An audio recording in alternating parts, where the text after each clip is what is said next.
சிறகடிக்க ஆசை சீரியல்ல இனிய எபிசோட்ல என்ன நடக்குது அப்படின்னு பார்த்தீங்கன்னா, இப்ப முத்துவும், மீனாவும் வீட்டுக்கு வந்த உடனே என்ன ஆச்சு அப்படின்னு சொல்லி அண்ணாமலை கேட்க, கோர்ட் 10 நாள் லீவு. அதனால ஸ்டே வாங்க முடியாது. வேற வழியே இல்ல. நாளைக்கு நம்ம வீட்ட சீல் வைக்க போறாங்க அப்படிங்கிறத முத்து சொல்றாப்ல. இத கேட்ட உடனே அண்ணாமலை அதிர்ச்சி ஆகுறாப்ல. அப்படியே நெஞ்ச பிடிச்சுக்கிட்டு உட்காந்துடுறாப்ல. அப்ப இந்த வீடு நம்ம கைய விட்டு போக போகுதா அப்படின்னு சொல்லி ரொம்ப ஃபீல் பண்ணி அழ ஆரம்பிக்கிறாப்ல.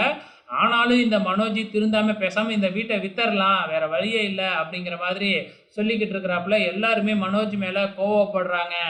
ஸோ இப்போ என்ன செய்யறது அப்படின்னு தெரியாம முழிச்சுக்கிட்டு இருக்கும்பொழுது நம்ம முத்து ஒரு ஐடியா கொடுக்குறாப்புல. அவங்களோட திட்டமே நம்ம அவமானப்படுத்துறது தான். ஸோ அவங்க நாளைக்கு வந்து நம்மளை வெளியே போக சொல்லிட்டு ஊரே வேடிக்கை பார்க்க நம்ம வீட்டை சீல் வைக்கிறதுக்கு நம்ம இப்போவே கிளம்பி போயிடலாம். அவங்க வெறும் வீட்டுக்கு வந்து சீல் வச்சுட்டு போகட்டும் அப்படின்னு பிளானை போட்டுடுறாங்க.